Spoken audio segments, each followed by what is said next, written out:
Good afternoon.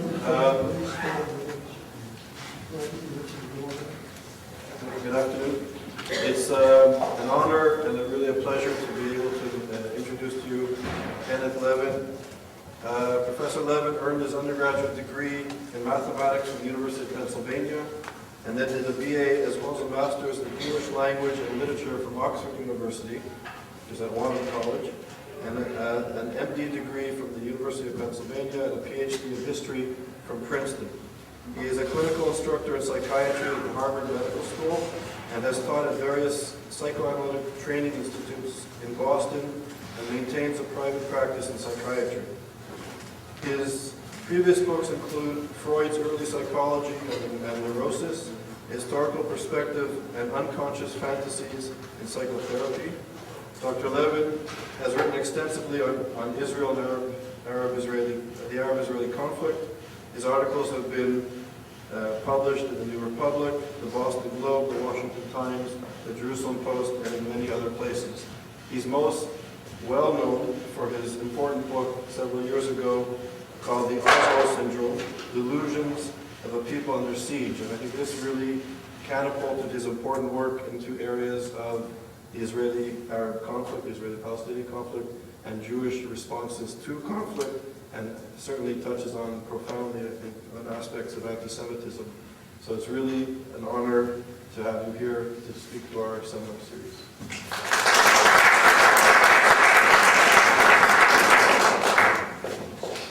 Thank you, Charles, and thank all of you for coming this afternoon. If one defines anti-Semitism as judging and condemning Jews on false or clearly prejudicial premises, or by some standard applied to no other group, then the term is equally apt whether it is a Jew or non-Jew doing the judging and condemning. Prejudice against one's own society, ethnic group, religious group, or community of origin defined in some other way is hardly a phenomenon limited to Jews. And there can be many psychological sources of such prejudice. It can be grounded in early problems at home, with one's family of origin. Resentments engendered there may subsequently be generalized toward the wider community with which the family of origin is identified. Recurrent painful experiences with peers in school, for example, could later be generalized in the same way. In addition, denigration of one's community of origin and embrace of another can be driven by a desire for escape or liberation from the discontents or disappointments of early life. Attraction to alternative identities, along with prejudicial perspectives concerning one's original identity, can have an allure driven by other psychological dynamics as well. But the embrace of prejudicial perspectives towards one's own community is particularly common within communities under chronic siege, such as minorities subjected to persistent denigration, marginalization, perhaps physical attack. Besiegement is psychologically corrosive, and those enduring such conditions often adopt the perspective of their tormentors and come to see their community as the besiegers see it. While examples of Jews expressing anti-Jewish prejudices can be found in the distant past, a literature on the subject evolved particularly beginning early in the 20th century. That literature often employed the term Jewish self-hatred to denote the phenomenon, and some have used the two terms, Jewish self-hatred and Jewish anti-Semitism, as interchangeable. But distinguishing between them may be useful. Jewish self-hatred can be construed as suggesting a prejudice against oneself as well as fellow Jews, while Jewish anti-Semitism suggests a bias against other Jews, whether all or part of the broader Jewish community that exempts oneself. Again, this distinction is not one made in much of the literature.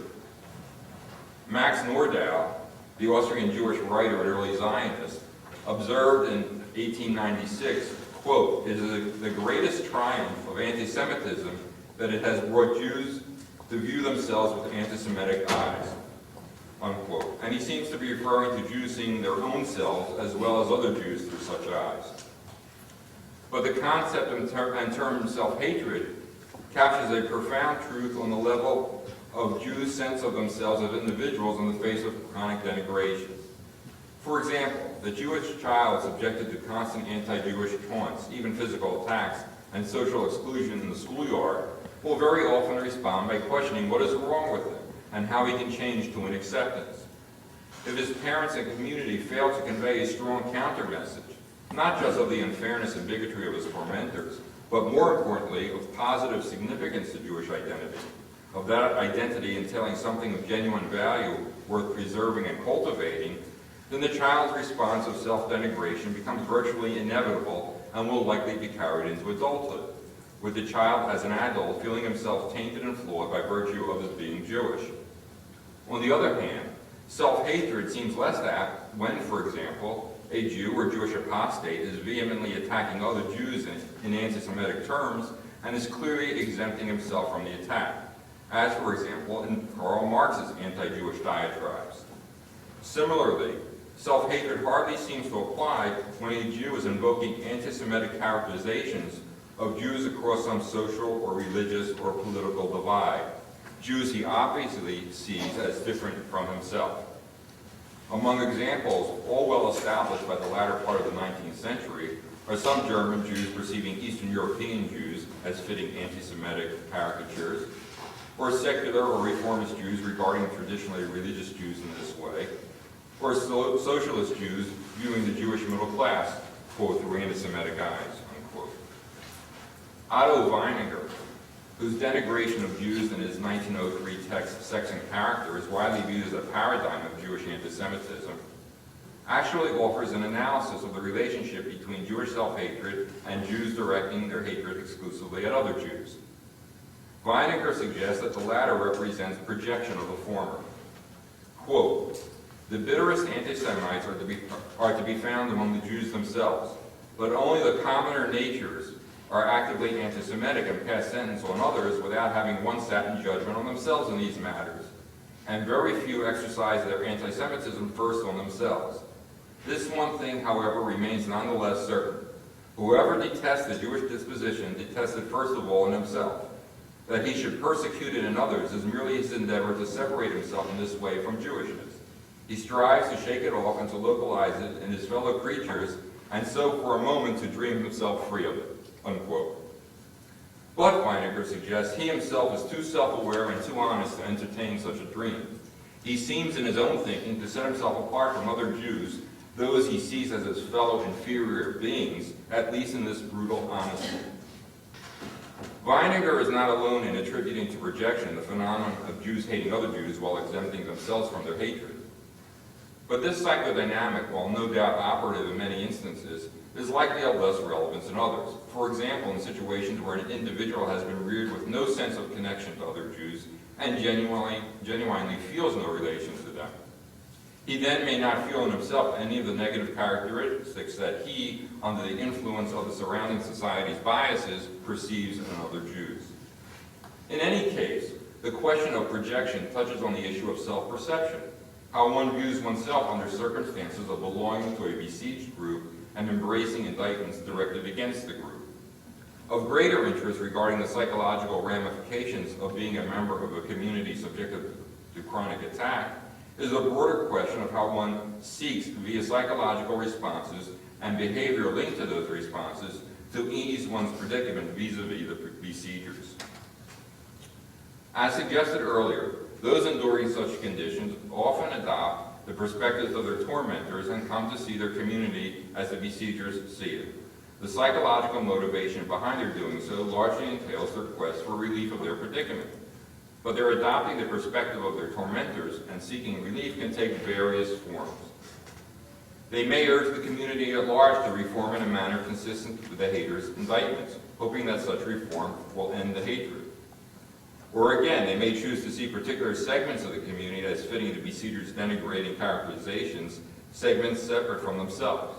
They may resent being tainted with the same brush, but turn their resentment not on the bigots, but against those others within the community, and hope that by distinguishing themselves from those others, they will escape the hatred. Alternatively, they may seek to abandon the community and lose themselves in the wider society to free themselves of the communal taint. Or they may join the haters in the hope of thereby more emphatically divorcing themselves from the taint. The first of these, embracing the indictments of the besiegers, however bigoted or absurd, and seeking to reform the community to address those indictments, is illustrated by, for example, the response of some Jews to arguments raised in Central Europe in the early modern period against granting civic rights to Jews. Virtually every such argument had its Jewish supporters, who urged communal reform to cleanse the Jews of their supposedly negative characteristics. For example, when it was said that Jews were overwhelmingly occupied with trade, and this was itself degenerate and demonstrated their not being fit for civic equality, there were many Jewish voices that agreed and said Jews had to leave their current occupations and become particularly farmers to render themselves fit to be accepted by their neighbors. Indeed, this is a major theme of the Mescaline, the followers of Haskalah, the Jewish Enlightenment. Similarly, when some in the wider society argued that Yiddish was a degenerate language and was further evidence of Jews being inappropriate candidates for equality, some Jews insisted that their co-religionists must give up Yiddish, not simply because adopting the normative language of the surrounding society would be pragmatic, but because they agreed Yiddish is intrinsically degenerate and inferior and rendered Jews unsuitable for acceptance as equals.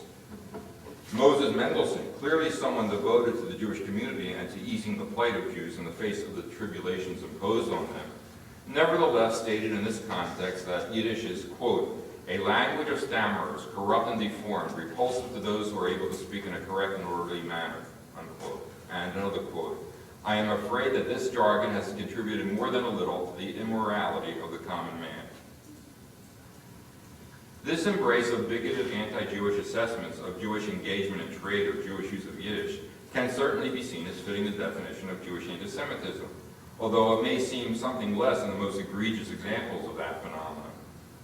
This is in part because, whereas the anti-Semites in the wider society who raised these issues against the Jews saw them as reflecting immutable Jewish characteristics, those who sought Jewish reform consistent with such indictments obviously saw them as aspects of the community that Jews could jettison and wishfully hope that doing so would be the path to acceptance. In addition, advocates of such reform included people clearly concerned with the welfare of the community, such as Mendelssohn. Historian Michael Myers has stated, quote, psychologically there seems to be a trace of self-hate or simple shame in Mendelssohn's strange reasoning with regard to Yiddish. With respect to some Jews choosing to see segments of Jewry separate from themselves, often Jews across religious or national or social divides, as fitting the besiegers' denigrating characterizations, and hoping that by distinguishing themselves from those others, they will escape the hatred. Again, one example of this phenomenon can be seen in some Jewish socialists' attitude toward the Jewish bourgeoisie. There were significant distinctions among Jews who in the 19th and early 20th century Europe embraced socialism. In Western Europe, those who did so most often sought to free themselves of their Jewish identity and immerse themselves in an alternative identity as champion of the working class. It was common for such individuals to embrace, even actively contribute to the anti-Jewish sentiments that were a widely accepted staple of socialist camp. Ferdinand Lassalle, who became a leading figure in the German labor movement and German socialism, not only as a writer and theoretician, but as an activist organizer, never formally renounced his Jewish identity. But Lassalle sought to distance himself from it in various ways, and did not shrink from contributing to anti-Jewish themes and attacks on middle-class liberalism. For example, he wrote of the Jewish editor of the liberal newspaper Berliner Volkszeitung, a man who cannot even write German but is slowly but surely corrupting our nation's language and its character with the peculiar gibberish with which he feeds his readers, that so-called Jewish German, unquote. In Eastern Europe, which in the 19th and early 20th centuries meant primarily Tsarist Russia, there were likewise Jews who jettisoned entirely their connections with the Jewish community to take on another identity as socialist or leftist revolutionary of one stripe or other. But there also emerged in the East Jews who embraced socialism without abandoning their Jewish identity, and there evolved political parties that were at once socialist and Jewish. These included both Zionist groups and anti-Zionist parties such as the Bund. Within the membership of these groups were individuals who attacked the Jewish middle class, and often traditionally religious Jews as well, as fitting anti-Semitic characterizations of Jews, and who believed that reshaping the Jewish community on socialist and secular foundations would finally free Jews from anti-Semitism. Illustrative are the writings of Russian Jewish novelist and essayist Joseph Chaim Brenner, who early in his life became involved with the Bund, but later shifted his loyalties and exertions to socialist Zionism, and ultimately moved to Eretz Israel. Brenner was murdered in Tel Aviv by Arab assailants during the May 1921 wave of Arab terror. The following excerpts are from an essay entitled Self-Criticism, written in 1914. Quote, "The mode of our living is not one that does us great honor. Yes, we may exist as a mass of gypsies, peddlers, traveling salesmen, and bank clerks. Who can tell us whether, had there been no universal or understandable hatred of such a strange being, the Jew, that strange being would have survived at all? But the hatred was inevitable. It would be a sign of steadfastness and power, of productive strength, if Jews would go away from those who hate them and create a life for themselves.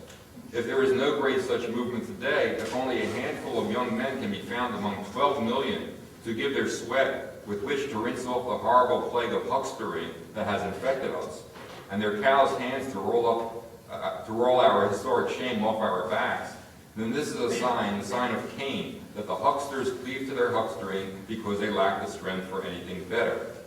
Then come our national apologies and tell of the steadfastness of the Jews in their religious belief. But what value is there for us in our ancestors' practice of some religious customs, particularly those that cost no money, and the hope of being rewarded in the world to come?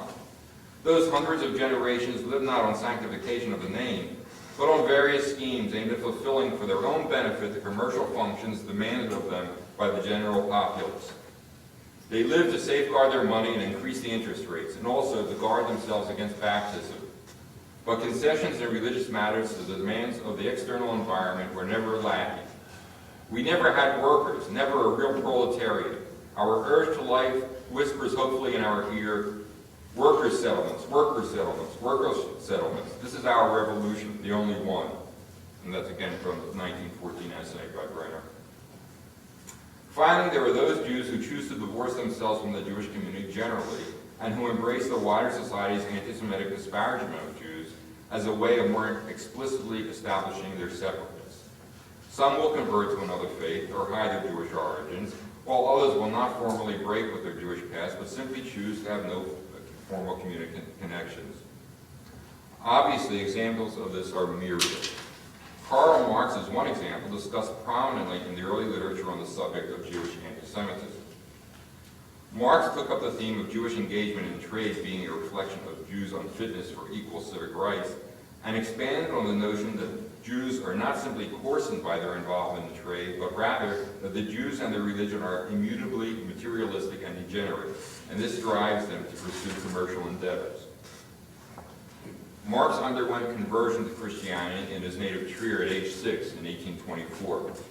His father had converted 7 years earlier, at least in part for career purposes, and had thereafter cultivated a German cultural identity. The elder Marx appears to have regarded his path as having abandoned a lesser identity for a superior one, and to have encouraged the same perspective in his son. From his earliest entry into the public arena, Marx was clearly interested in distancing himself from, quote, the Jews. In the words of Isaiah Berlin, quote, Marx was determined that the sarcasms and insults to which some of the notable Jews of his generation, Heine, LaSalle, Disraeli, were all their lives a target, should, so far as he could effect it, never be used to plague him, unquote. The persistent heat of his anti-Semitic diatribes suggests that when he continued to be the target of anti-Jewish barbs, he chose to blame not his tormentors, but rather the Jews, for casting the shadow of their tainted existence over his life. And he responded by striving even harder to separate himself from them. In his 1844 essay on the Jewish question, Marx argues that the Jewish mind is too limited and Jewish thinking too concrete to have fashioned a true religion. Instead, it produced a pseudo-religion whose practical expression is materialism and occupation and trade. Also, as a consequence of their limited nature, the Jews are incapable of creativity and lack aesthetic sensibility. This last argument, while of long pedigree, had recently gained greater prominence in the German-speaking world. It had done so in the context of greater Jewish entry into the cultural mainstream and exertions in poetry and other artistic endeavors. This elicited attacks to the effect that Jews might superficially master German and faithfully emulate poetic forms, but that the limits of the Jewish mind still meant their exertions would inevitably be devoid of true aesthetic value. Marx writes in the essay, quote, "What is the worldly cult of the Jew? Huckstering. What is his worldly god? Money. That which is contained in an abstract form in the Jewish religion, contempt for theory, for art, for history, and for man as an end in himself, is the real conscious standpoint of the man of money," unquote. Moreover, according to Marx, to the degree that money has become the basis of the social order in the West has been Judaized. Quote, "The God of the Jews has been secularized and has become the God of this world," unquote. From this perspective, the radical agenda becomes for Marx not just a transformation of modern society to bring about the liberation of everyone, including the Jews, but rather a transformation of modern society whose essence will be a liberation of the world from the ethos of the Jews. Variations on the same anti-Jewish themes are a feature of Marx's writings throughout his life. One can see in Marx's published anti-Jewish arguments not only an attempt to distance himself from the public eye from the Jews, but a more direct retort of sorts to those critics who, in their attacks on his writings, characterize them as ill-conceived products of the alien, primitive, malevolent Jewish mind. By 1850, there were already published attacks on Marx in an anti-Semitic vein, casting him as a revolutionary determined to impose a Jewish dictatorship on Germany.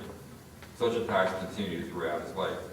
Marx insists that the defenders of the status quo of bourgeois society are themselves Judaized and are making common cause with the Jews as obstacles to human development.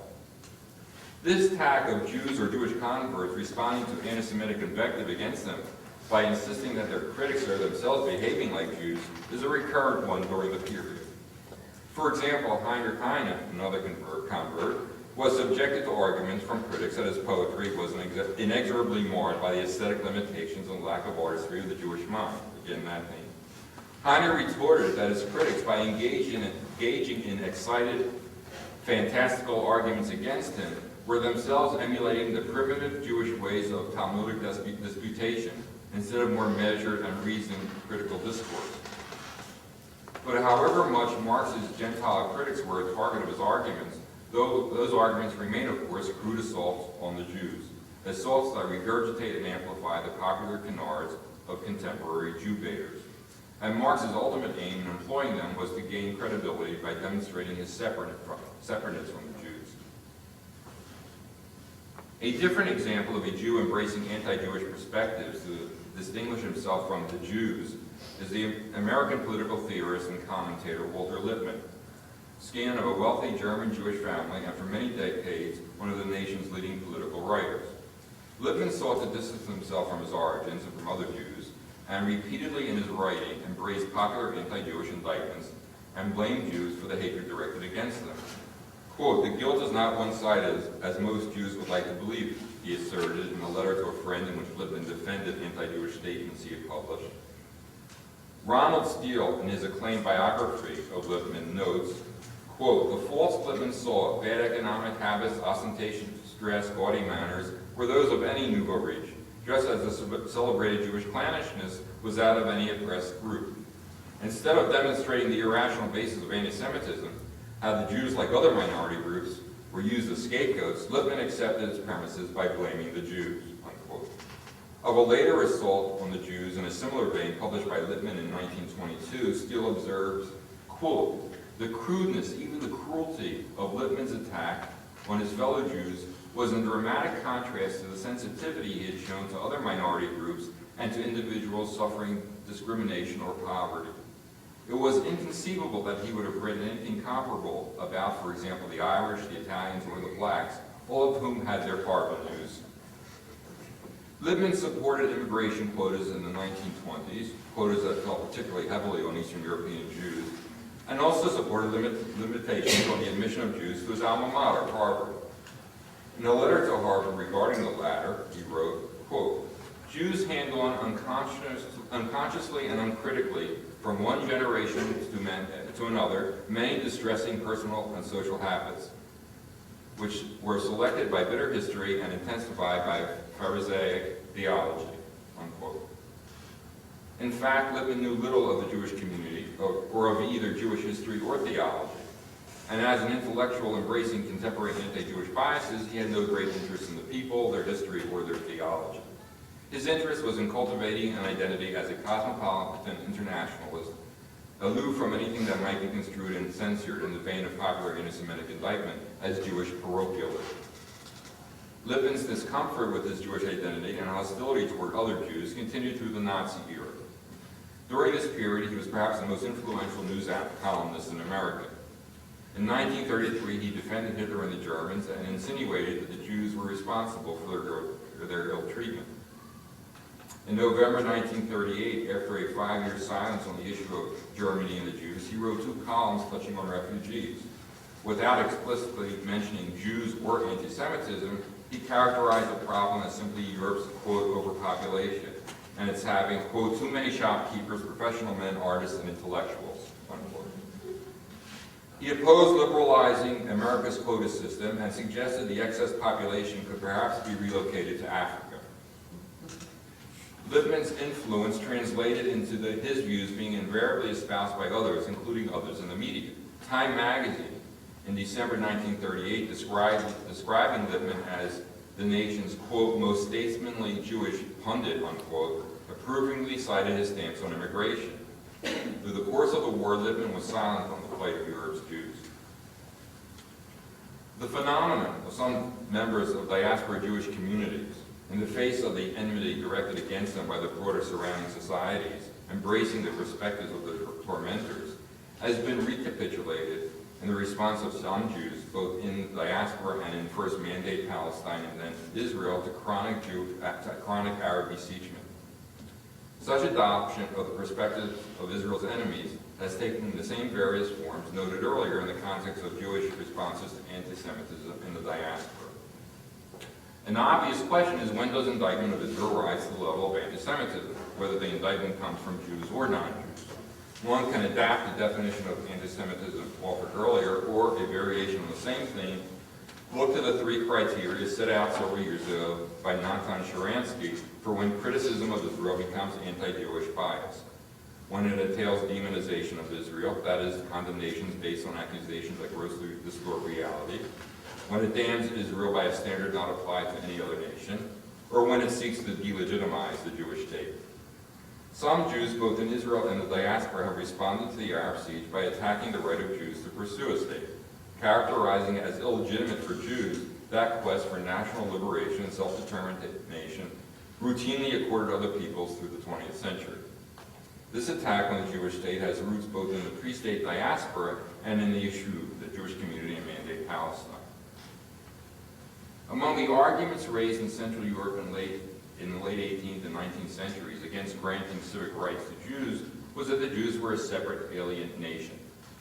In reaction, many Jews sought to demonstrate that they were exclusively a community of faith, not a nation.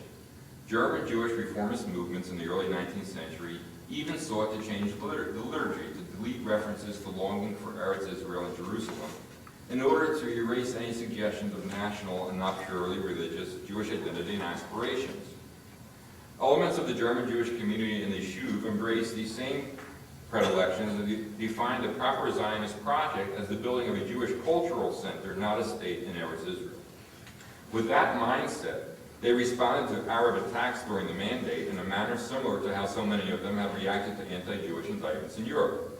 They even more emphatically argued against nation building, justified Arab aggression as a reasonable response to the misguided state building of the Yishuv leadership, and excoriated Ben Gurion and his pro-state associates.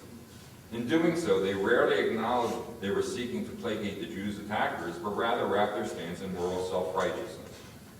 They insisted that Judaism had evolved beyond narrow nationalist concerns, had become exclusively focused on its universal message and mission as a moral force in the world, and that nation building represented a regressive, atavistic, and shameful direction for Jews. The most prominent figure in this camp was the famous German Jewish philosopher Martin Buber. In 1929, the leader of the Arab community in Mandate Palestine, Grand Mufti Amin al-Husseini, orchestrated large-scale attacks against the Jews of the issue that led to, among other atrocities, the murder of more than 60 Jews in Hebron. Buber, then still in Germany, blamed the massacres on the Jews for not having been accommodating enough of Arab sensibilities, and urged an amnesty for those Jews convicted of murder, for those Arabs convicted of murdering Jews. Buber's response to the Arab attacks of 1936-39 was similar. He immigrated to Yeshuvin at 38. He and many of his associates on the faculty of Hebrew University also opposed efforts to push Britain to liberalize Jewish immigration, arguing that such efforts were motivated by the desire to create a Jewish state. Even in the face of the notorious Chamberlain White Paper of 1939, severely limiting immigration at such a desperate time for European Jews, the circle around Buber campaigned in support of such limits and insisted there should be no additional Jewish immigration without Arab consent. In effect, Buber and his allies were supporting what the League of Nations condemned as British betrayal of its mandate obligations to the Jews, closing the major, perhaps only potential sanctuary for an obviously threatened European Jewry, and doing so in the name of Judaism's universal mission as a moral force in the world. In an article in Haaretz in November 1939, 2 months after the start of World War II, Buber argued not only that the Zionist objective of a state was immoral, but that Zionism was, quote, performing the acts of Hitler in the land of Israel, for they, i.e. the Zionists, want to serve Hitler's God, that is nationalism, after he has been given a Hebrew name. Among more recent Israeli academics, Moshe Zimmerman, a historian at Hebrew University, has insisted there is no such thing as a Jewish people or Jewish nation with its own distinctive history, but rather separate communities that had more in common with the larger societies in which they resided. Consequently, in Zimmerman's view, the entire premise of Zionism, as representing the aspirations of the Jewish people and the solution to the difficulties that have dogged and ravaged the Jewish nation, is based on a lie. Of course, Zimmerman's arguments are vulnerable to myriad rebuttals. The idea that Jewish communities share much with their local societies is hardly a retort to their sharing values and aspirations with each other as well, or hardly negates the historical truths of shared vulnerability and victimization. And in any case, the identification with Zion and immigration to Israel were not something imposed on diaspora Jews by the Zionist mythmakers, but were chosen by Jews, at times under pressure of external tormentors, but still chosen. It is those who would deprive Jews of that choice who could more properly be seen as the culpable ideologues. Moreover, virtually all modern nation-states, for example Britain and France as well as Israel, were created by the amalgamation of populations diverse in important ways, and typically by coercion being a much more important part of the mix than in Israel's history. To argue that the disparate cultural strands of the Israeli Jewish population somehow delegitimizes the Zionist enterprise, or the state is itself a narrow anti-Jewish bias. Indeed, Zimmerman's is an anti-Jewish bias of a particularly crude sort, as when he compares Israeli public school education and Israeli history and Zionism not to education in national history and national culture in Britain or France or the United States, but to the education of Hitler Youth. Zimmerman's work explicitly connects historical revisionism with the advancement of an anti-Zionist agenda. According to Zimmerman, as there was no Jewish nation or people to provide a foundation for a legitimate national liberation movement, Zionism is bogus, and in any case passé, and so it ought to be discarded into the trash bin of history. Joseph Agassiz, a professor of philosophy at Tel Aviv University, has similarly written that Israel, having established itself on the basis of a misconceived, quote, phantom nation, i.e. the Jewish people, is consequently similar to the Soviet Union and, as you may well have guessed, Nazi Germany. The writings of some other academics who share such views focus less on details of the alleged misbegetting of Zionism and simply emphasize Zionism's alleged sinfulness, or at best its obsolescence. Menachem Brinker, a professor of Hebrew literature at Hebrew University, declared in a Jerusalem Post article in September 1995 that Zionism is a, quote, totalitarian concept that has, quote, outlived its usefulness and will ebb away in time, unquote. Views similar to those of these Israeli academics have, of course, been offered by numerous Jews in the diaspora. Tony Jude, for example, has famously or infamously called for Israel's dissolution, as in his article, quote, Israel the Alternative, in the New York Review of Books in October 2003. Jude justifies his stance largely with the claim that Israel's existence as a nation based on an ethnic religious identity is at odds with the spirit of the times. This seems a dubious line of reasoning, not least because just within the preceding decade, more than 20 new nations were created as a result of this dismantling of the Soviet Union and Yugoslavia and the breakup of Czechoslovakia, nations established largely on the basis of ethnic religious identities. At least a partial explanation for Jude's particular bias towards the Jewish state can be gleaned from his complaint that, quote, "Today, non-Israeli Jews feel themselves once again exposed to criticism and vulnerable to attack for things they didn't do." That is, for Israel's alleged misbehavior. Jude is clearly interested in diminishing his own exposure to such criticism and attack by distancing himself as much as possible from any association with the Jewish state.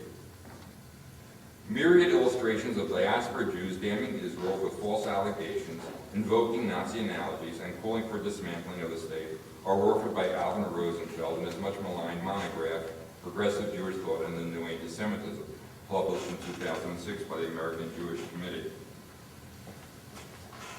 Many such voices in Israel and the diaspora argue that Israel has forfeited its right to exist as the state of the Jews by its alleged past transgressions or by virtue of its policies in recent decades. Such arguments invariably meet Sharansky's criteria of demonization, condemnations based on accusations that grossly distort reality, and discrimination, damning Israel by a standard not applied to any other nation.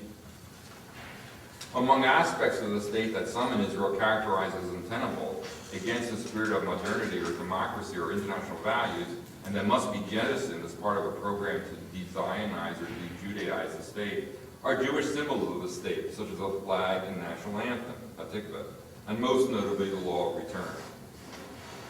Israel enacted the law of return, actually two laws, almost at the very inception of the state, giving Jews everywhere the right to come to Israel and attain immediate citizenship.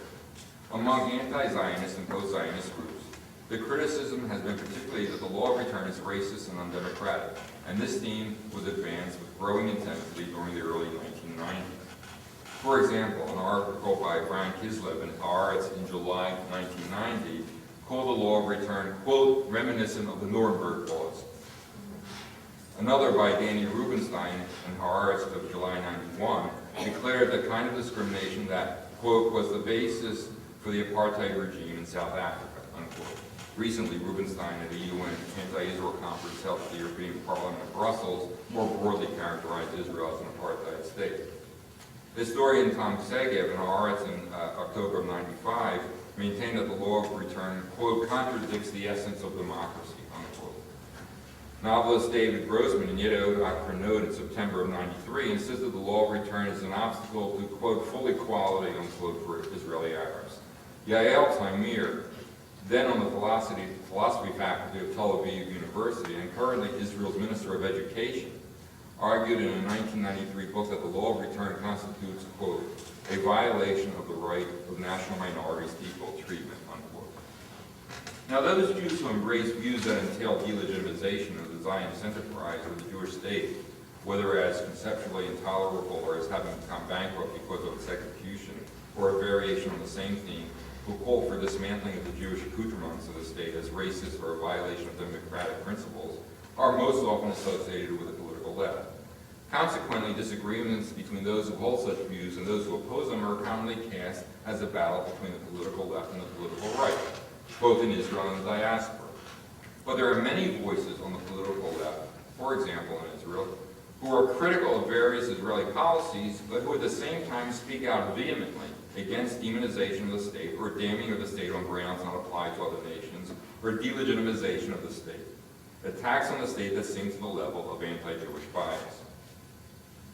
To consider just one such voice, Amnon Rubenstein is a former dean of the law school at Tel Aviv University, long a member of the Meretz Party, which is, of course, to the left of labor in the Israeli political spectrum, and for a time was Minister of Education in the Labor Meretz coalition government that oversaw the first 3 years of the Oslo process. Despite his being critical of various Israeli policies prior to Oslo, he has strongly condemned those other critics who defame the state, particularly when that defamation sinks to the level of delegitimizing Israel.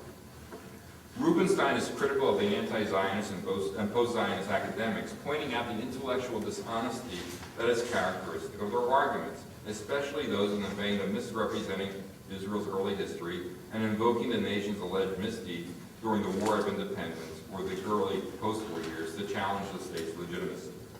He notes the predilection of many among them to criticize the concept of objective history and talk of competing narratives. But he observes, they then dismiss the Jewish narrative and accord the legitimacy owing to the Arab version of truth, while typically omitting information that might cast a negative light on the Palestinians and other Arabs. Rubenstein refers also to their inclination to judge Israel by an impossible standard that no polity could meet.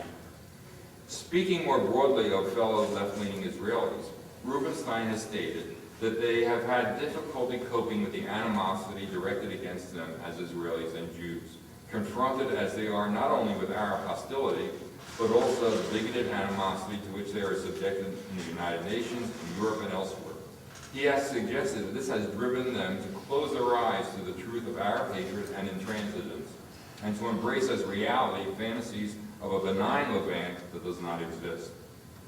Rubenstein's dedication to assuring equal rights for Israel's minorities has been steadfast and a central tenet of his political agenda. But he has observed, with regard to anti-Zionist and post-Zionist attacks on the flag and Hatikvah, that flags and national anthems are typically rooted in a national and religious tradition. He has argued that, quote, this connection seems to be conventionally accepted even in the most enlightened countries. Countries where Jews live on their flags adorned with crosses without feeling that their rights have been compromised, unquote. With regard to the law of return, he has noted the obvious hypocrisy of those who condemn it as racist and unfair to Israel's Arab minority, while at the same time putting forward as models for Israel European democracies that themselves give immigration and citizenship preference to those with ethnic ties to the majority group in their countries. Do so without those groups having the horrific histories of forced exile and persecution that the Jews do, and obviously do so without regarding the relevant policies and laws as undemocratic. These states include, for example, Denmark, Italy, Greece, and Ireland. Rubenstein writes at one point, referencing German policy, quote, in spite of the existence of the European Convention on Human Rights and the European Court for Human Rights, Germany has never been called upon to annul its own law of return on grounds that it harms the universal principle of equality. Moreover, the right of a state to differentiate between groups of potential immigrants and citizens was expressly recognized in the United Nations Convention on the Elimination of All Forms of Racial Discrimination, ratified in 1965. In addition, the legitimacy of state policies of preferential repatriation was affirmed by the Council of Europe in 2001. In seeking to strip Israel of its Jewish identity, post-Zionist voices have also argued that Israel's claim to be not only a Jewish state, but, quote, the state of the Jews, unquote, and to have an interest and responsibility for the Jewish diaspora is another characteristic that sets the nation apart from normal states and undermines its legitimacy. But here again, Rubenstein argues, Israel's stance is not as unique or abnormal as its critics would suggest. On the contrary, he observes that in Europe there has been a trend toward increasing recognition of this right of states to assert an interest in and responsibility for their kin living elsewhere. With kin meaning, of course, those with ethnic ties to the majority group in the country. Rubenstein notes that, quote, 9 European countries, Austria, Bulgaria, Greece, Hungary, Italy, Romania, Russia, Slovakia, and Slovenia, have even passed laws granting official status to the connection between the nation and its ethnic or religious brethren, or national brethren living abroad. The legitimacy of such legislation and related policies was asserted by the Council of Europe Venice Commission in 2001 and endorsed by the Council in 2003. Rubenstein's stance on these issues points out what should be obvious truth, that one may stand anywhere along the political spectrum with regard to views of Israeli policies and their reformation without subscribing to or tolerating bigoted attacks on the state, attacks that sink to the level of anti-Jewish bias. No doubt, as long as Israel is under siege, there will be Jews in Israel and the diaspora who, in their desire either to reform the state in accordance with the indictments of the besiegers because they hope thereby to end the assault, or to exempt their part of the Jewish community from attack, or to separate themselves as individuals from the community, will lend credence to and even outrightly support bigoted claims against Israel. This virtual inevitability makes it all the more incumbent on others, again, wherever they stand on the political spectrum, to follow Rubenstein's model in speaking out against Jewish anti-Semitism. Thank you.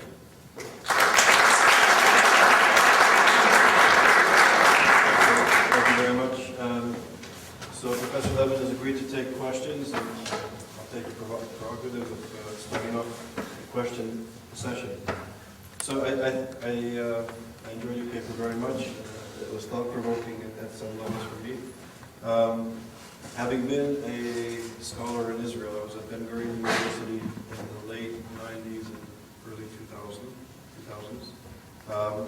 And I was part of a milieu that was very much, say, speaking to and connected to Arab scholars, Palestinian scholars, postmodernists, and there was all sorts of excitement leading up, I think, to Camp David, from Oslo to Camp David, among the scholars. But as it became clear that Arafat wasn't interested in peace, as Islamicists were rising to power and things were shifting on the ground, and I think people, before the failure of Camp David, people who were going to the territories were realizing something was shifting, especially with the rise of radical Islam, that there was, I think, a reaction to that. And I think some people maybe took off their rose-tinted lenses and saw the reality on the ground. And as the Intifada started and things shifted, I think, I would say that there's been a shift. There's very few people left on that sort of edge of the spectrum. A lot of people became more central or woke up to the reality on the ground, the radically shifted reality on the ground. But having said that, from a psychological perspective, it would make sense to me that Israeli scholars feel besieged. I lived in Jerusalem during the Second Intifada and definitely had a sense of being besieged in terms of my space, my personal freedoms, and I'm sure affected me psychologically, as well as the people living particularly in Jerusalem and in Israel in general. So there was a sense of besiegement, and I can understand that how some scholars and intellectuals internalize it and deal with it as you outlined. But my question would be, why is there such a, I would say, a culture of distancing among intellectuals in the United States, particularly among, I would say, the mainstream, liberal, highly educated scholars in the United States, to distance themselves from Israel, to distance themselves from the conflict, to label people who are dealing with the rise of radical Islam, incitement to genocide, incitement to eradicate the state of Israel. Why are people who are concerned about this, whether they're left-wing or right-wing, being labeled as neocons? Why, with all due respect to the success of ISA, why is the average age today in this audience, without, with no disrespect, in a university quite old? Where are the students, where are the intellectuals dealing with these issues in the United States? And I'm reminded of two events that I think actually shook me on a personal level. Elie Wiesel was here a few months ago, and here he was dealing with Iran, incitement to genocide, and the possibility that there's going to be another Holocaust. And here, his generation, the people who survived the Holocaust and everything that he's been teaching for decades, here he was standing at Yale University talking about another Holocaust, and the lack of people's concern or action about this issue. And you mentioned Sharansky, and I had the opportunity to meet Sharansky, and he was telling me that when he was in solitary confinement in the Soviet Union, as he put it, housewives and students were tearing down the walls of his prison cell, and he knew he would be free one day, and he knew that he would be in Israel. And he's dumbfounded by the fact that American students and American intellectuals are silent when people are preparing another Holocaust. So I understand the besiegement in Israel. What's happening here? Well, when you're talking about American academia, clearly, however bad it is on our campuses, it's a lot worse in Europe. And certainly in other elements of the elite, and the political elite, and the journalistic elite is a lot worse in Europe than it is here. Academia, that's a good question, and I don't have any very good, in fact, I'm supposed to speak about 9 days from now on a panel talking about the campuses and besieging of Israel, the campuses, and it's, I don't have any good answers. Certainly if you look at the Middle East Studies departments and the amount of money being poured into it, this is like the mosques in the States by the Saudis and how much that is preferred, who gets appointments, and so they've sort of set the tone. There is the sort of new left, post-Vietnam people who went into academia to avoid the draft in the 60s, and now they're running the universities and have again, particular political predilections, international lists of people who've written about postmodern, but internationalist meaning against the West, anything that's anti-Western. And for many people, it's not often stated this way, but Israel's greatest sin is being an ally of the United States, and that's true on American campuses as well. If the Iranians or call it America the Great Satan, Israel the Little Satan, you're not seeing very much different on the campuses. And you see, again, in terms of the theme of this paper, you often see Jewish students. I mean, you see Jewish students trying to fight this or viscerally know something's wrong with this. And many of them, unfortunately, don't have the education or can articulate why it's wrong, and don't have the background, and need everyone's support, including your group's support, and being able to do so. But you also see people signing up with those who assail the right for there to be a Jewish state. So, again, people have thought about this and written about this and thought about it much more than I have. People have talked about what is the cause of the left in the face of the collapse of the Soviet Union, in the face of the collapse of the communist movement, except in Cuba, maybe, or the vestiges of it in China. And that this kind of internationalist, anti-Western theme in a new context has filtered that. And some people have written about this and defined postmodernism in these terms. And certainly Israel gets labeled. But in Europe, certainly it's alliance. It's both the old innocent. Some hate America because of the support of the Jews, and some hate the Jews because of their support of America, and because they always hated the Jews. But it's also, you can talk about the problem in terms of the broader elites as well. And in some sense, some people have argued against when others, not so much in response to my book, for example, but some earlier writing that simply addressed the impact, and not in the terms that I'm doing here right in the book, but simply addressed the impact of, for example, Buber Circle at Hebrew University on Israeli academia, and then on the sort of anti-Zionist, post-Zionist views that emerged more emphatically in the 80s and the 90s. I said, well, why see it as a uniquely Israeli phenomenon when you see so many similar things going on in European academia or American academia? What was interesting, what was notable about Israel is how much it then permeated the general population. It would have been limited. We see, perhaps we'll see it in other ways. And of course, in America, if you talk about the political impact, you're not just talking about the campuses, you're talking about the media and everything else.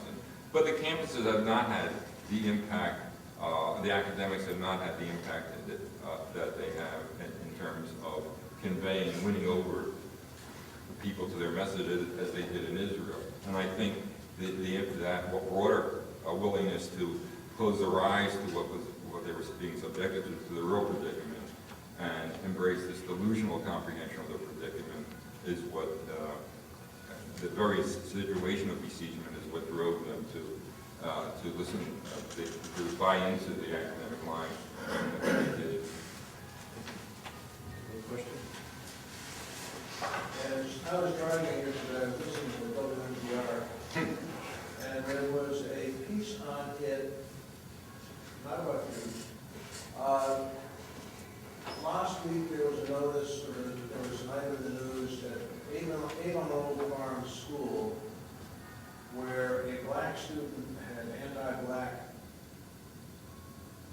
items scribbled on her door. Driving in today, they said that they had found the perpetrator, and it was another black student. And I'm wondering if people other than Jews have certain forms of self-hate. Yeah, absolutely. My argument in my book is that this is, some people have tried to say over the years, you can go back again in some of the writing on Jewish anti-Semitism or Jewish self-hatred 100 years ago, this was a uniquely Jewish phenomenon, and have given reasons why it might be uniquely Jewish. In fact, I argue the opposite, that you can see it with any group under chronic attack, whether it's minorities that are marginalized, defamed, denigrated, perhaps physically attacked, or small states under chronic siege by their neighbors.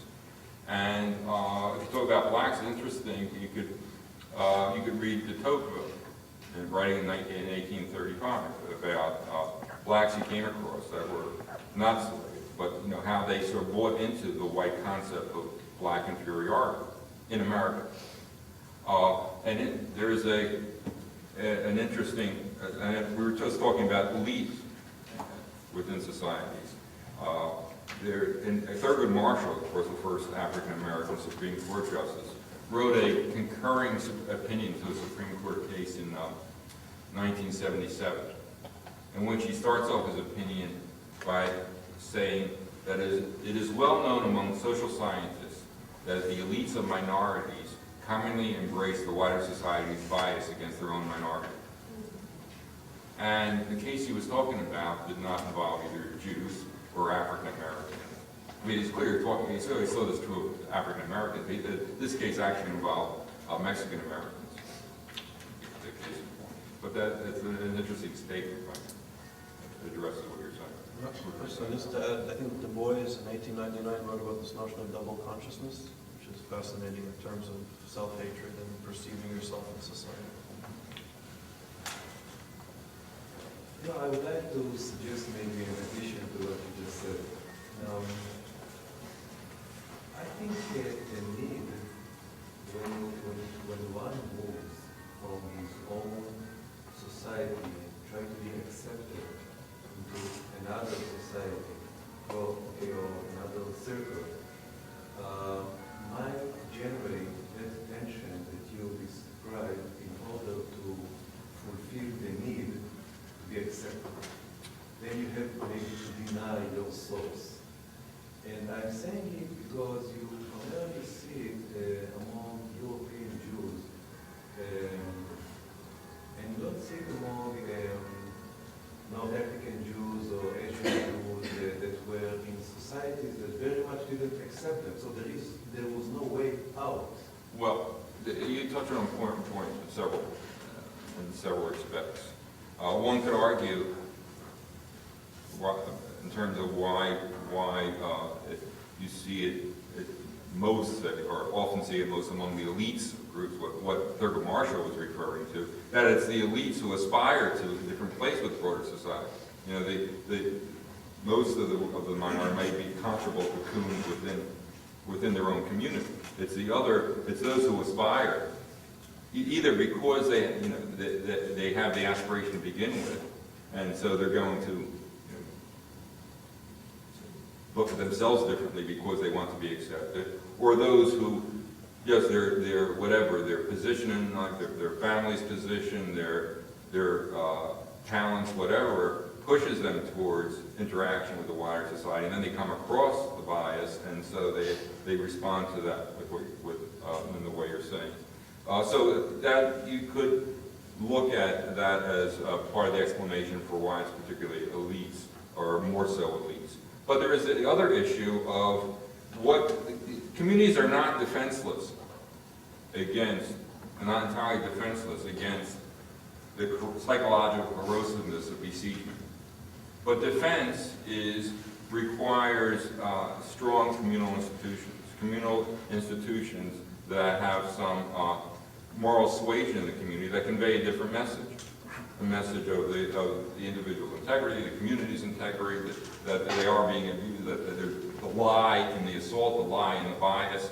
It's equivalent to, in fact, my model, as I referred to in the book for this whole phenomenon on the level of individual psychology, is the psychology of abused children. If you talk to anybody who's worked with abused children, psychiatrists, psychologists, social workers who work with them consistently or have much experience and really going into some depth into their modes of thinking, they'll tell you that almost invariably such children blame themselves. And if you talk about chronic abuse, you're most often talking about parental abuse. And if you say, well, why do they blame themselves? And most of the literature attributes it to children's naivety. That is, the abusing parent tell the children they're bad, and that's why they're doing A, B, and C to them. And the children in naivety just accept that as true. Okay? But in fact, children are not that naive. The son of an alcoholic father who comes home in a drunken rage several nights a week and beats him knows he's being abused, but he will repress that and tell himself, I'm doing something wrong. And if I were better, if I, got better grades in school, had his dinner ready when he came home, earned more money in my paper route, whatever, that I could change his behavior. And they do so not because they're naive. Again, they're not that naive. They do so because consider the existential predicament of such children. They can either acknowledge the reality that they are helpless in their situation, that all the power is in the hands of the other, and resign themselves to that hopelessness. Or they could embrace the delusion that it's really in their control, that this is happening because they are bad. And they then have to deal with the guilt or whatever of being bad, but they preserve the delusion that I have control of the situation. If I become good enough, then I will change my father's behavior.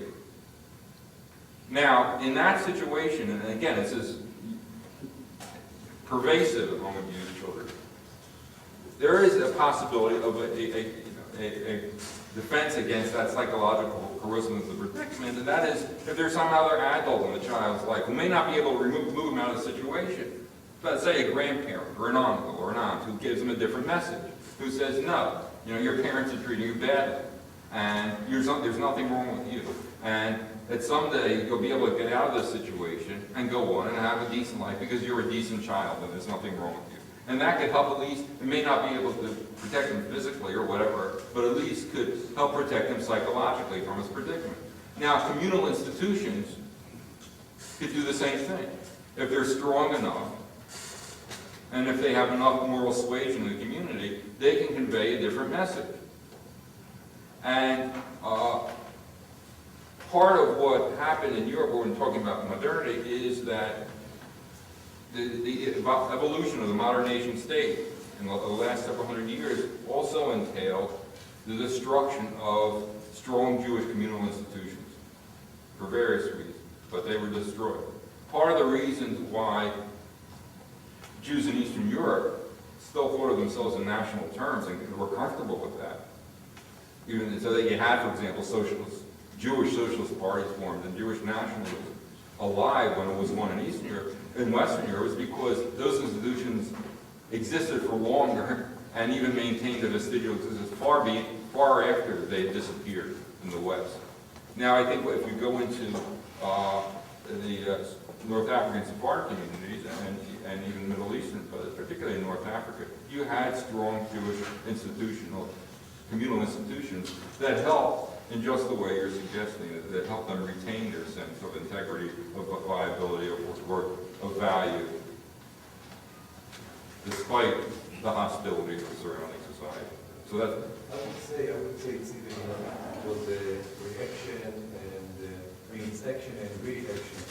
The environment around those Jewish communities didn't accept them. So they were throwing them way out. But there's always, you could say that, but there's always a way. You can convert to Islam. If you really were saying, my community is tainted, my community is passé, my community is going to disappear, and the future is out there, then you could convert. You can convert either to, or you can convert to Christianity. When they're French, the French are in Algeria and Morocco and Tunisia, you can convert to Christianity. So there was always, if you chose to do it. One of the many fascinating points in Kosovo syndrome that you wrote about was sometimes mistaken choice of allies by Jewish communities in pursuit of a more universalistic, less Jewish agenda, such as meeting up with socialist parties that might have a common Jewish agenda, but was a response to the besiegement phenomenon you described so well. But that left some unexplained to me, or the opposite phenomenon, which is a resistance to potentially strong allies on the part of a lot of members of the Jewish community in America. What I'm thinking is, I know this is a bit of a loaded question, but you look at the media today, publications, newspapers, television, etc., and it's very hard to find what a lot of folks may consider, a lot of Jewish folks may consider fair treatment of Israel in the media more associated with left positions, such as the New York Times, Boston Globe, websites like Daily Kos, where it's particularly relevant, etc. You look at media associated with the more conservative positions, such as National Review, Wall Street Journal, Weekly Standard, and you see a profound and a deeply intellectual and highly rational defense of Israel, the Jewish project, nationalism, etc. Yet I find anecdotally in my own family and in discussions when I try to say, you should take a look at some of these articles if you want to see some serious and alternative discussions. There's a rejection that goes beyond the merits of the articles of the writers. It's often said to me, well, that's just the Christian right that sees Israel as part of the millenarian project and sort of the apocalypse. And there's just an outright rejection. I'm curious what your psychiatric and historical analysis of that phenomenon is, the closed-mindedness toward strong allies, at least as to this particular issue of Israel's existence and survival. Thank you for asking that. But also, I'm going to address that, but I want to go back a step. And also, because I want to talk about this model of the child, you know, the helplessness and the delusion of being in control. If you look at Israel's actual position, the dominant force in the Middle East is the dominant party, this is the Muslim Arab world. You know, there are 300 million in excess compared to 6+ million Israelis, of whom 5+ million are Jews. The decision of peace, if and when it will come on the Arabs' timetable, not on Israel's. And Israel has no capacity to really influence it very much. Nothing Israel does really has that much of an impact on it. I mean, I can talk more about that, but it won't be on the Arabs' timetable. But it's that very helplessness, in a sense, that sort of feeds the delusion. You know, that inspires, well, we want to be out of this situation of being besieged, so we will delude ourselves into believing that if we take the right steps.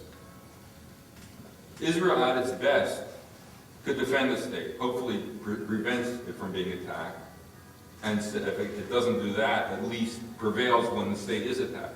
There's nothing Israel can do that can force peace on the Arabs. And the truth is, the Arab world doesn't need peace with Israel. In fact, Muslims see it as a threat. The leaders certainly do, because they can use, as every dictatorial regime always does, you use outside enemies to divert attention from domestic ills. They've always done that. It's the coin of the realm in terms of inter-Arab, competition among Arab leaders. Who's more anti-Israel? And if you make a concession, then that generates threats. Certainly the Islamists don't feel any need for peace with Israel, and those potentates that are holding off the Islamists, part of it is competing with them within their own populations for anti-Israel and indeed anti-Semitic lines. So if you look at the media of countries with which Israel's at peace, Jordan, formerly Jordan and Egypt, full of not only anti-Israel material, but the anti-Semitic material has just increased with beyond what it was before the peace treaty. But on the point that you were raising, I think part of the psychology of that you saw in New York too, the psychology of besieged groups is to want to, part of their defense attempts to defend themselves is to immerse themselves in a wider group, so that you could argue that certainly liberal forces in Europe are more supportive of giving civic rights to Jews than conservative forces. But at the same time, and many Jews, for good rational reasons, therefore, identify with liberal parties. You can talk about in the liberal Jews. Some Jews assume leadership position, for example, in the liberal revolutions of 1848. Or if you look at the unification of Germany, it seems strange now. Unification of Germany and of Italy were both liberal causes, and Jews were overrepresented, and those took an active role in this. So there was a rationale to it. But they're beyond that, being a sense of being a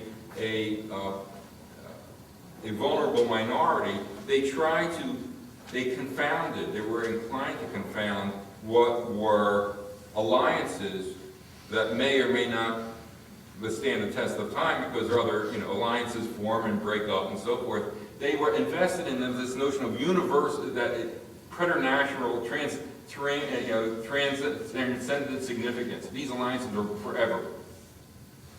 And people didn't, when the anti-Semitic parties evolved in the 1880s, 1890s in Germany and in Austria-Hungary, and most of their liberal allies abandoned them and joined. The Jews were lost. What happened? And if you look at polls, you take that history and look at polls of Jews in America, up until very recently, probably if you did a poll today, Jews in America will tell you, been polled, repeatedly state that anti-Semitism is more common among conservatives than liberals. And there is no basis for that in any polling in the United States. And if you look at it, you can talk about,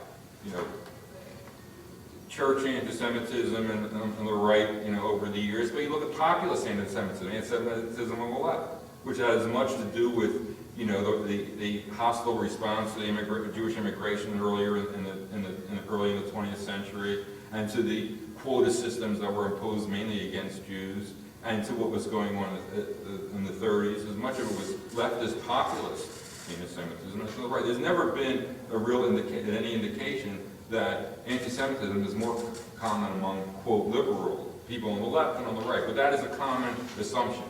And it's because it's this investment in the notion of universal, of transcendent alliances. Because they want to believe that there are allies out there that they don't have to worry about, that they can trust them. Even though, again and again, history shows them otherwise. People didn't know how to respond, Again, people arriving from Eastern Europe in the early part of the century, Jews arriving from Eastern Europe, a lot of them, because of where they were coming from, the politics and Tsarist Russia, embraced socialist parties in this country. And then, particularly with Roosevelt, became Democrats, overwhelming Democrats. And they had good reason to be. And partly because Jews could hardly get jobs in the 20s and 30s. The bias was at such a level, and the New Deal employment situations were open to them in a way that competitive employment in the private sector wasn't, and at all levels of positions. And they saw this as this grand alliance of the downtrodden. And they were unprepared for how to respond to Roosevelt's indifference, really hostility in terms of European Jewry during the war, and refusal to really do anything, and his administration actively working against any efforts at rescue. And indeed, then he had people in the Jewish leadership who again wanted to see this alliance as somehow transcendent and refused to believe what they were saying, and also refused to accept Republican help when Republicans were speaking out against the need for the need for rescue, urging Roosevelt to pressure the British to open Palestine to Jews to escape from who were in a position to escape from Europe. And you had the head of Wise, Stephen Wise, writing to when the Republicans in their 1944 platform had a plank in it urging that the administration pressured Britain to open up Palestine. And Wise writes to Roosevelt, and attacking Roosevelt for not doing so, the administration for not doing so, and for going along with all Britain's maneuvers to prevent any rescue of Jews. And Wise writes to Roosevelt saying he's ashamed of it's terrible that the Republicans did this, because everybody knows what a friend he is of the Jews, and he's sure the Jewish people won't accept this and will see the trick in what the Republicans were trying to do. But it's that wishful thinking, and it's common. You look at You look at African Americans and their dedication to the party. Does their one party predictable voting pattern serve the community? Or does it have to do with their history and their wish to see particular lines? Yeah, I think the question, I think it's when you think about antisemitism, taking the Trump perspective is probably quite relevant as the example that you gave in the Jews trial. And I wonder if Jewish antisemitism can be viewed from the perspective of identification with the perpetrator. Well, yeah, I mean, in my book I talk about the Anna Freud's concept of the identification of the aggressor. But Anna Freud, in the context of psychoanalysis, is really a very subversive concept because if you really found, she didn't follow this logical conclusion that really would overturn a lot of her father's theories, but she saw it as a universal phenomenon. You know, she saw it as the identification of the aggressor. She saw it as essentially, she used it to sort of explain the child's embrace of parental criticism. You know, the basis for morality was wanting to identify with the parents. So they embraced the moral precepts, children embrace the moral precepts conveyed by the parents. So this becomes the basis for superego against their father's concept of, you know, sexual feelings and repression of sexual feelings. I don't know But from psychoanalytic perspective, coming from a Trump perspective, where really the decision and sensitivity of the victim is explained by the experience of being attacked and being prosecuted. And I wonder if you view, or if there is any kind of usefulness in thinking about particular Jewish antisemitism as a way of identification with the power that the perpetrator holds against the victim. So you hold on to those beliefs as you spoke about the wish to become part of the majority. Right. But here from the perspective of having the power against the victim rather than identifying, like the community identify with the victim and help the victim, rather than perpetrate the victim in all of those perspectives that you shared with us today. certainly, Jewish. to join with the aggressor, to join with the besieger, not just in terms of divorcing yourself from the community and mimicking the besieger, but sort of leading the charge against your own community. Yeah, it is motivated by the same thing. You know, there was a fellow who wrote some years ago.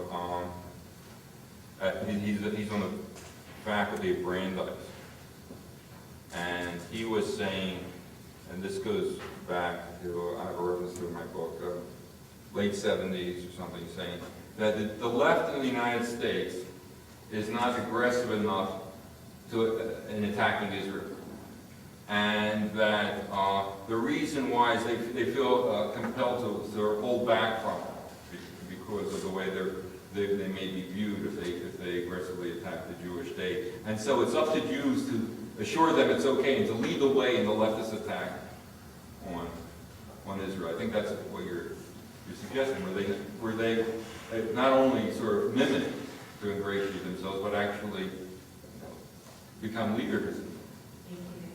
Yes, an attack. That's exactly what he's saying.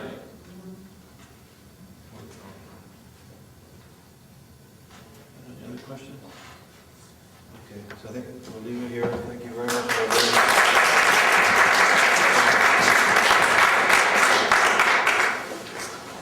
Just before you go, Cindy's going to be passing out some notices. Next week we have a very important event. David Menashri is coming. He's speaking about Iran. He's a professor at Tel Aviv University and a leading expert on the Iranian situation internationally and domestically.